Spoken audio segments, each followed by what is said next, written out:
we got to move into our second pick. This is, to be honest, the pick I'm the most excited about.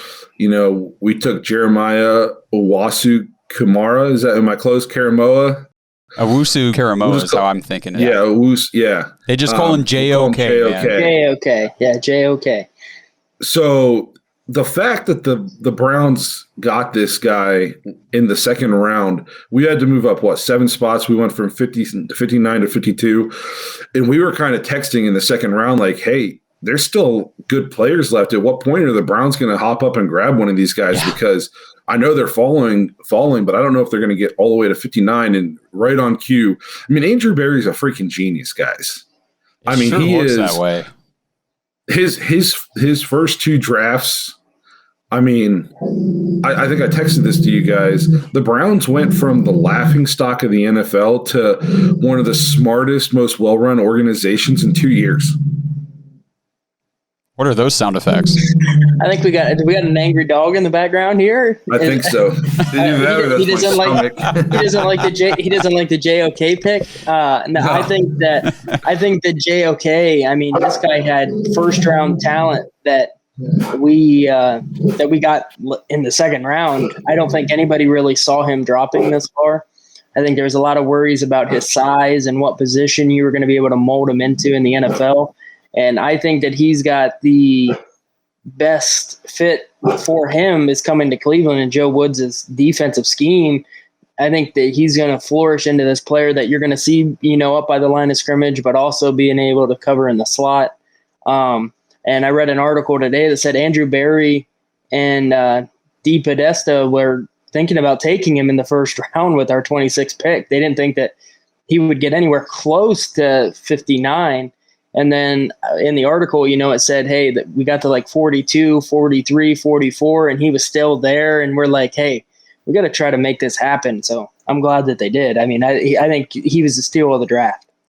I will say our live chat the whole night on Thursday, I can't tell you how many people were in there saying, JOK, go get him. Or, at 26, get him. And then, we didn't. And it was just crazy on Friday night sitting there like, Are we going to get him? I want to say some of that was our letdown of why we took Newsome, because this dude was on the board and we didn't take him.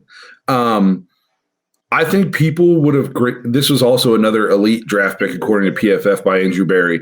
I think it would have been considered elite even if we traded up in the first round to grab him. If we didn't stay at 26 and we moved up to 20th to grab this guy, I think we still would have got a good grade. And the fact that we got him at 52 is, he fits this defensive system. It's like he was molded and made to play in this defensive system. Yeah. The dude excelled. We could play him as strong safety. We can play him at linebacker. He played like slot corner at times for Notre Dame, and he shut people down. He's the perfect kind of hybrid linebacker you need for today's NFL. When we're going to be going up against these spread offenses, you need kind of the days like the 275-pound middle linebacker. Like, Ray Lewis was great and all, but would he be as successful in today's NFL with these guys running, there's 4-4-3 receivers out there and they're never running the ball? You don't need that run-stopping linebacker per se. You still got to be able to stop the run, but you need somebody who can go sideline to sideline, who can cover, who can tackle in space. And that's what this guy is. Yeah, it's going to be different seeing him play for the Browns this season, because it's not, like you said, it's not your traditional linebacker. So he's going to be doing all kinds of different things that we're probably not used to seeing, because that was the first thing PFF said about him, is he's the new breed of defensive player in the NFL. So get your seatbelts on and hands and feet inside the vehicle, everybody, because this is going to be a fun ride. If you haven't had a chance to watch this guy's tape, go watch some of the hits. This dude lays the wood. And think of a bigger, faster, stronger, better all-around Jabril Peppers. Jabril Peppers was that safety, but, he kind of was like a hybrid player that didn't, have a set position. This dude, he's bigger, stronger, faster, but playmaking ability all over the field. I saw, I think it was NFL Draft Profile had him comped similar to like a Jamal Adams, maybe a little bit bigger Jamal Adams. So I'll take that. Yeah. Yeah. I think I saw, I was watching, second round of the draft at home, and some of his linebacker comps they said were Darius Leonard and Levante David. Those guys don't suck. No, yeah, I saw those too. And those are the kind of players that we talked about, before the draft, that, whenever we were signing free agents, like these are the type of players we need on our defense to be able to compete with these, Super Bowl contending teams. So, yeah, what we did to the defense in free agency, and then just in our first 2 picks alone, I mean, I think we're staring at a top 5 defense, top 10 defense if everybody's healthy. Yeah, absolutely. And I mean, just looking back at the fact that we were able to get JOK in the second round of 52, it almost reinforces that pick in the first round of Newsome at the cornerback, because, we saw J.C. Horn go off first to the Panthers, and then we saw Surtain go off to the Broncos. And it was like, wow, okay, those were the top 2 guys, and they're gone early. They were gone in the top 10. And then, no other corners, I don't think anyway, were taken. Oh, I'm sorry, Caleb Farley went at 22. But then we're sitting there, and we grabbed Greg Newsome, who apparently Andrew Berry had pegged as, one of his guys.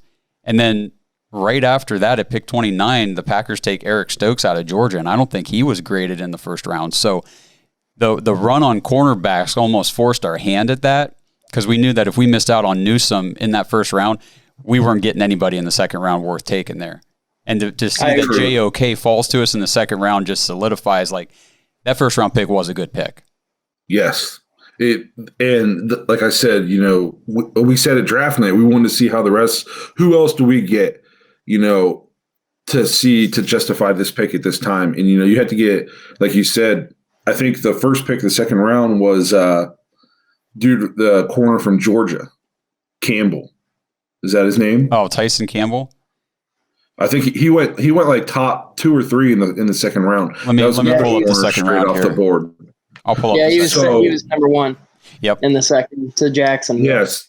So like you said, corners, and we kind of noticed that when we were doing our live drafts that there were some really good corners, but once you started getting out of that first or early second, the value you were going to get from them started to drop swiftly. Yeah, I mean, the Cowboys. So you kind of had to take your corner early. Yeah, the Cowboys went and grabbed Kelvin Joseph, corner out of Kentucky, at pick 44 in the second round. So